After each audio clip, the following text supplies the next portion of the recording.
Hello student, welcome back. तो last class में हमने रिलेशन पर डिपेंडेंट जो अपनी एक्सरसाइज थी 1.1 उसे कंप्लीट किया था। आज हम शुरू करते हैं इसका नेक्स्ट टॉपिक, फंक्शन मैपिंग, फलन या प्रतिचित्रण। ठीक है, अब फलन क्या होता है, फंक्शन क्या है, इसे हम पहले समझते हैं। ठीक है, अपने पास कोई दो सेट हैं। We have any two non empty set A and B. ये अपने पास कोई दो अरिक्त समुच्चय हैं, समुच्चय ए, समुच्चय बी। अब हम क्या करते हैं, ए से बी के अंदर एक रिलेशन आर डिफाइन करते हैं। ठीक है, जो ना फंक्शन है, जो फलन है, वो भी एक प्रकार का रिलेशन ही है। ठीक है, अब यह रिलेशन किस प्रकार से है, ये जो अपना सेट ए है, इस सेट ए के एवरी एलिमेंट, प्रत्येक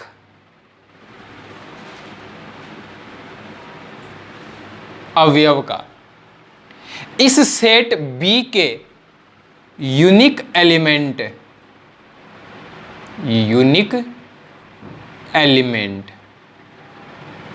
अद्वितीय अवयव के साथ संबंध होगा।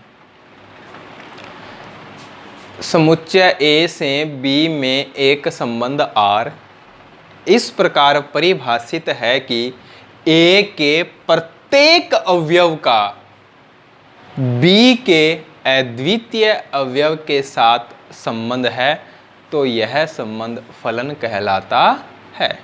ठीक है, a rule which associate every element of set A to an unique element of set B is called function और mapping।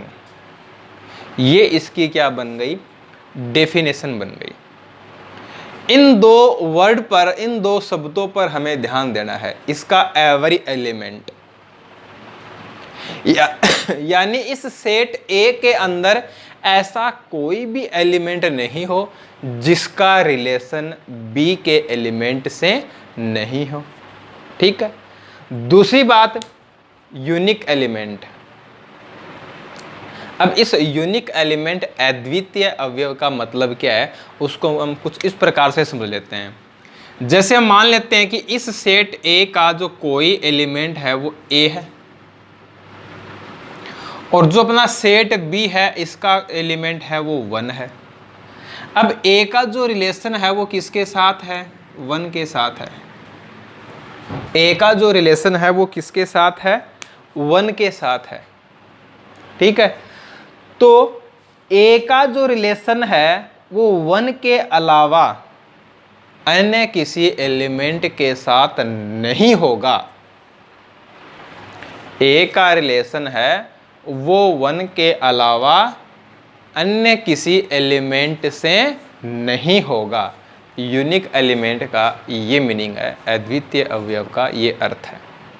ठीक है, अब यदि जो अपना रिलेशन है, जो संबंध है, ये अपने को ऑर्डर्ड पेयर के सेट के रूप में दे दिया जाए, यानी क्रमित युग्म के समुच्चय के रूप में दे दिया जाए, तो कोई भी दो भिन्न भिन्न क्रमित युग्म ले लो, उनका जो फर्स्ट एलिमेंट होगा वो सेम नहीं होगा।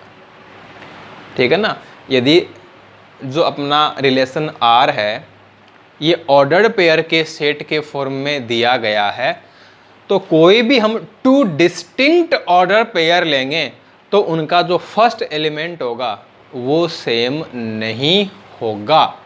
तो इसको हम दोनों प्रकार से डिफाइन कर सकते हैं। ठीक है, तो ये बात हो गई अपनी फंक्शन की मैपिंग की, फलन या प्रतिचित्रण की डेफिनेशन की।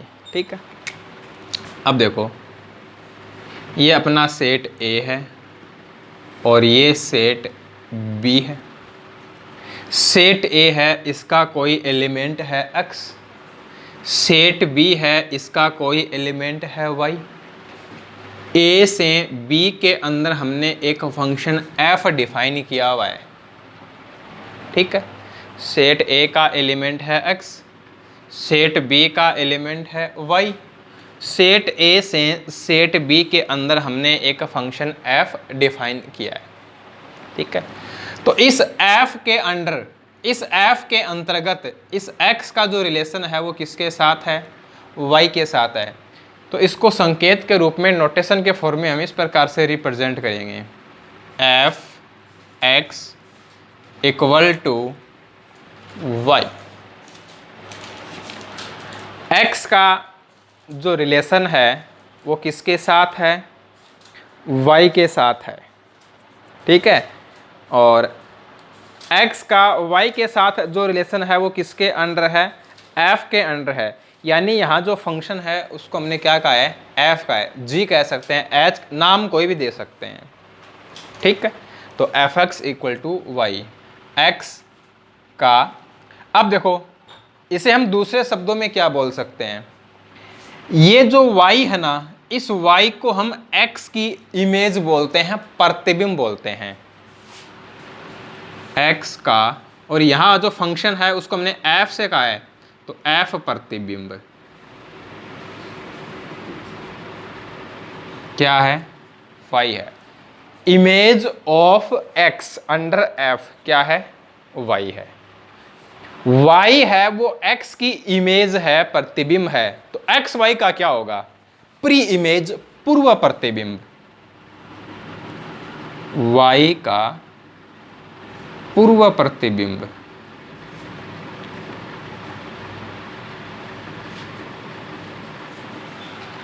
प्री इमेज ऑफ y क्या है, x है। x की इमेज y है और y की प्री इमेज क्या है, x है। इसे हम एक ऑर्डर पेयर के फॉर्म में लिखेंगे। तो ऑर्डर पेयर के फॉर्म में हम इसको कुछ इस प्रकार से लिखेंगे। तो x है वो तो y की क्या है, प्री इमेज है, पूर्व प्रतिबिंब है। और जो y है वो x की क्या है, इमेज है, प्रतिबिंब है। तो ये बात हो गई फंक्शन फलन की डेफिनेशन की, ठीक है। अब देखो a से b में हमने फंक्शन डिफाइन किया है, ठीक है। अब देखो नंबर ऑफ फंक्शन की बात करते हैं। नंबर ऑफ फंक्शन,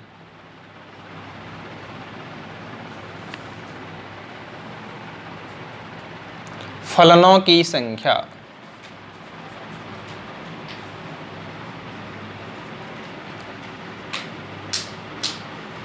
अब देखो सेट ए से सेट बी में हमने फंक्शन डिफाइन किया ना। सपोज दैट सेट ए है, इसमें एलिमेंट हैं m, सेट बी है, इसमें एलिमेंट हैं n। तब फलनों की संख्या, नंबर ऑफ फंक्शन, फलनों की संख्या n raise to power m होगी। सेट ए से सेट बी में फंक्शन डिफाइन किया है। सेट ए में एलिमेंट हैं m, सेट बी में एलिमेंट हैं n। तो a से b में जो फंक्शन डिफाइन किए जाएंगे, जो फलन परिभाषित किए जाएंगे, वो कितने होंगे, n raise to power m, ठीक है। इसके बाद हम बात कर लेते हैं प्रांत, डोमेन, परिसर, रेंज, सह प्रांत, कोडोमेन। तो देखो प्रांत, सह प्रांत, डोमेन, कोडोमेन, ये दोनों अपने रिलेशन में आए थे। वहाँ हमने समझा था इसको कि क्या होता है, तो वही इनकी जो डेफिनेशन है वो फंक्शन में भी होगी। जो फंक्शन है वो हमने सेट ए से सेट बी के अंदर डिफाइन किया है, ठीक है। एक देखो फंक्शन एफ है वो सेट ए से सेट बी में डिफाइन किया, तो इसको हम किस प्रकार से डिनोट करेंगे? Function F define from A to B, इसको हम इस प्रकार से रिप्रेजेंट करेंगे, या ऐसा लिख देंगे function F defined from A to B.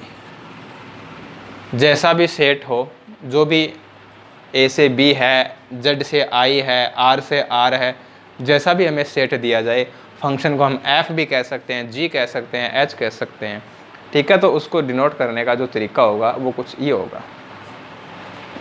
तो हम बात करते हैं डोमेन की। तो अपना जो फंक्शन एफ है वो सेट ए से सेट बी के अंदर डिफाइन किया हुआ है, ठीक है। Function F define from A to B. तो जो सेट ए है, इस सेट ए के जो एलिमेंट होंगे उनका जो सेट होगा वो तो क्या हो जाएगा? डोमेन हो जाएगा।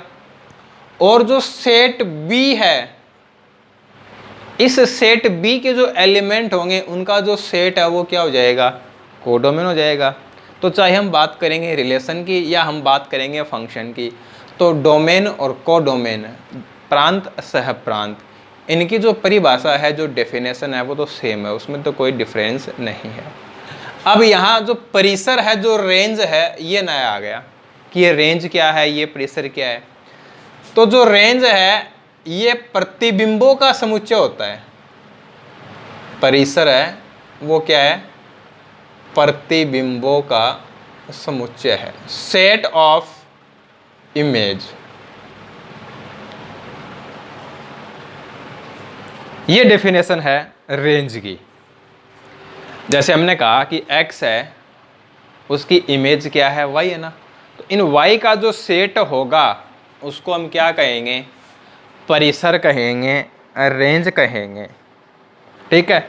और यदि फंक्शन है वो एक ऑर्डर्ड पेयर के सेट के रूप में लिखा हुआ है, क्रमित युग्मों के समुच्चय के रूप में लिखा हुआ है, तो उन क्रमित युग्म का जो सेकंड एलिमेंट होगा, जो द्वितीय अवयव होगा, उनका जो सेट होगा वो क्या होगा? परिसर होगा, रेंज होगा। और जो रेंज है, जो परिसर है, ये या तो सबसेट होता है या इक्वल होता है कोडोमेन के।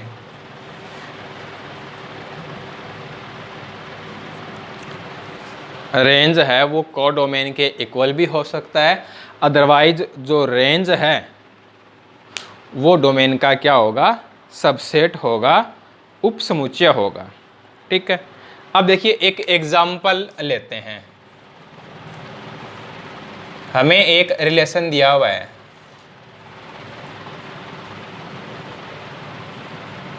हमें यह एक रिलेशन f दिया हुआ है, तो हमें बताना है कि ये जो रिलेशन है वो फंक्शन है क्या, यह संबंध फलन है क्या। तो देखो यहाँ जो फंक्शन दिया हुआ है वो अपने को किस फॉर्म में दिया हुआ है? ऑर्डर्ड पेयर के सेट के फॉर्म में दिया हुआ है। तो देखो इनका फर्स्ट एलिमेंट देखो, जैसे यहाँ पे 1 है, यहाँ पे 2 है, यहाँ पे 3 है। तो इनके जो फर्स्ट एलिमेंट हैं वो हम कोई भी दो ऑर्डर्ड पेयर ले तो उनमें सेम नहीं है ना। तो यदि इनके फर्स्ट एलिमेंट हैं वो डिफरेंट हैं, तो सीधी सी बात है जो f है वो क्या है? एक फंक्शन है, ठीक है ना। f is a function, f एक फलन है। यदि यहाँ सेट A भी दिया गया होता, सेट B भी लिखा होता कि सेट A तो ये है, सेट B ये है, और f है वो इस प्रकार से डिफाइन किया हुआ है, तब बताओ कि f फंक्शन है क्या। यदि साथ में सेट दिया हुआ है तो हमें ये देखना है कि जो फर्स्ट एलिमेंट हैं इनका हम सेट बना लें तो वो सेट A के इक्वल होना चाहिए, क्योंकि फंक्शन की डेफिनेशन क्या बोलती है? Every element. तो इसके जो फर्स्ट एलिमेंट होंगे इनका सेट किसके इक्वल हो? A के इक्वल होना चाहिए, तभी इसको हम फंक्शन कहेंगे। लेकिन यहाँ अपने को सेट नहीं दिया हुआ है, यहाँ तो डायरेक्ट ही अपने को ये एक रिलेशन दे दिया और कह दिया कि बताइए कि ये जो रिलेशन है वो फंक्शन है क्या। तो बस हमें इसके जो फर्स्ट एलिमेंट हैं वो चेक करने हैं। अलग अलग हैं डिस्टिंक्ट हैं तो हम कह देंगे कि यह फंक्शन है। अब हम इसका डोमेन और रेंज लिख दें।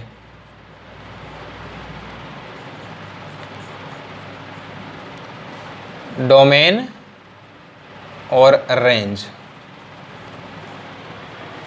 तो जो फर्स्ट एलिमेंट हैं उनका सेट तो क्या हो जाएगा, डोमेन हो जाएगा, और जो सेकंड एलिमेंट हैं, जो सेकंड एलिमेंट हैं उनका जो सेट होगा वो क्या हो जाएगा, परिसर। ऐसा नहीं है कि रिलेशन में हमने जो सेकंड एलिमेंट लिया था उनका जो सेट है उसको हमने कोडोमेन कहा था, तो यहाँ वो कोडोमेन होगा। ए से बी में यदि हमने फंक्शन डिफाइन किया है तो बी है वो कोडोमेन कहलाएगा। जिस पर फंक्शन डिफाइन किया हुआ है, जिस सेट पर फलन परिभाषित किया हुआ है, वो होता है अपना सह प्रांत कोडोमेन। ठीक है ना। जो ये सेकंड एलिमेंट होंगे इनका जो सेट होगा वो तो क्या कहलाएगा, परिसर कहलाएगा, रेंज कहलाएगा।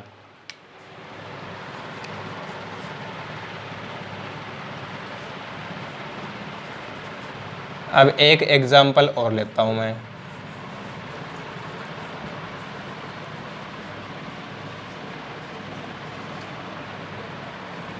ये अपने को एक रिलेशन जी दे दिया। अब हमें बताना है कि ये फंक्शन होगा क्या। तो देखो ये तो है 1a और ये है 1b। इन दोनों का यदि हम फर्स्ट एलिमेंट देखेंगे तो इन दोनों का जो फर्स्ट एलिमेंट है वो क्या है, सेम है। और यदि दोनों का फर्स्ट एलिमेंट सेम है तो इसका मतलब तो ये है कि यह फलन नहीं है, नॉट फंक्शन। यह फंक्शन नहीं है, यह फलन नहीं है। तो आई होप आपको अच्छे से क्लियर हो गया होगा कि फलन क्या होता है, फंक्शन क्या होता है। अब देखो इसको हम एक मैपिंग के थ्रू समझते हैं। ठीक है ना। जैसे हमने कहा था कि फंक्शन है जो फलन है उसको हम क्या बोलते हैं, प्रतिचित्रण बोलते हैं, मैपिंग बोलते हैं। तो यहाँ जो अपना फंक्शन एफ है वो जड टू जड है, जड से जड में डिफाइन किया हुआ है। और किस प्रकार से डिफाइन किया हुआ है कि एफ एक्स इक्वल किसके है, एक्स स्क्वायर के है। ठीक है। अब देखो इसको हम मैपिंग के थ्रू रिप्रेजेंट करते हैं कि मैपिंग क्या है। तो ये भी जड है और ये भी जड है और ये फंक्शन एफ है। ठीक है। ए टू बी होता तो यहाँ पे ए लिखते, यहाँ पे बी लिखते। अब देखो जड इंटीजर्स हैं, जैसे -2, -1, 0, 1, 2, 3 ऐसे होंगे। और भी एलिमेंट हो सकते हैं ना, इनफाइनाइट एलिमेंट है तो हम बस 5 4 को दर्शा देंगे इसके अंदर। -2, -1, 0, 1, 2, 3, 4, 5, 6 ये। अब x है वो किस में होगा, इस सेट में। और जो fx है, जो y है वो किस में होगा, इसमें होगा। ठीक है। तो देखो हमने x की वैल्यू ले ली -2, x है वो हमने क्या ले लिया, -2। तो y कह दें या fx कह दें, ये क्या हो जाएगा, -2 का स्क्वायर हो जाएगा। और -2 का स्क्वायर कितना आएगा, 4 आएगा। तो -2 की जो इमेज है वो क्या है, 4 है। यदि हम लेंगे x = -1 तो y = क्या हो जाएगा, -1² यानी 1, -1 1। 0 लेंगे तो 0, 1 लेंगे तो 1, 2 लेंगे तो 4, 2 तक ले लेते हैं ना, क्योंकि 3 लेंगे तो हमें यहाँ 9 डिनोट करना पड़ेगा इसमें, है ना। तो इस प्रकार से यह एक मैपिंग के थ्रू रिप्रेजेंट किया जाएगा। ठीक है। अब देखो जैसे हमने यहाँ पे ये 5 एलिमेंट इसमें शो किए हैं, तो 5 के 5 एलिमेंट हैं वो इसके अंदर इमेज रख रहे हैं ना। तो अपनी जो डेफिनेशन थी वहाँ से आता कि एवरी एलिमेंट, तो इसका एवरी एलिमेंट, ठीक है। अब इसमें देखो ये जो एलिमेंट हैं -2 -1, यहाँ बीच में 2 और 3 रह गया। 2 है वो किसका स्क्वायर होगा? 2 किसका स्क्वायर होगा? √2 का। 3 है वो किसका स्क्वायर होगा? √3 का। तो ये क्या है? जड है क्या? इंटीजर है क्या? नहीं है ना। इसका मतलब ये जो एलिमेंट हैं 2 3 -2 -1, कोई भी नंबर ले लो उसका स्क्वायर कभी भी क्या नहीं होता? नेगेटिव नहीं होता। तो -2 -1 2 3 5 6 ये ऐसे नंबर हैं जिनका यहाँ कोई प्री इमेज नहीं है, या ऐसा कह दें कि ये जो नंबर हैं, ये जो एलिमेंट हैं, वो किसी भी एलिमेंट की इमेज नहीं है, ठीक है। अब इसका यदि हम डोमेन बताएं, प्रांत बताएं, डोमेन प्रांत, तो वो तो जड़ हो जाएगा, सारे एलिमेंट आ गए। को डोमेन बताएं तो वो भी जड़ ही है, क्योंकि जिस पर फंक्शन डिफाइन किया हुआ है उसी को हम को डोमेन बोलते हैं। अब यहां हम बताएं रेंज,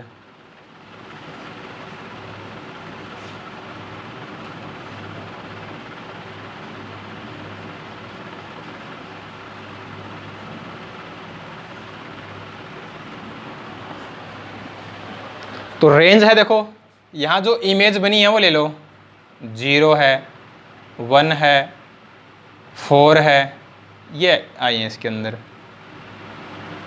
तो ये क्या हो जाएगी? रेंज हो जाएगी, परिसर हो जाएगा, ठीक है। इसमें आगे और भी एलिमेंट आ जाएंगे, 9 है, 16 है, 25 है, 36 है। तो इस प्रकार से इसको हम एक मैपिंग के थ्रू डिनोट कर सकते हैं, रिप्रेजेंट कर सकते हैं। तो ये इस प्रकार से इसके डोमेन और रेंज हो गए। एक मैं छोटी सी गलती कर गया, जो अपना रिलेशन है उसमें भी डोमेन और रेंज ही थे। फंक्शन में नया क्या आ जाता है? को डोमेन, सह प्रांत नया आ जाता है ना। रिलेशन में भी क्या था? डोमेन और रेंज ही थी। थोड़ी सी गलती हो गई मेरे से, ध्यान नहीं रहा इस बात का।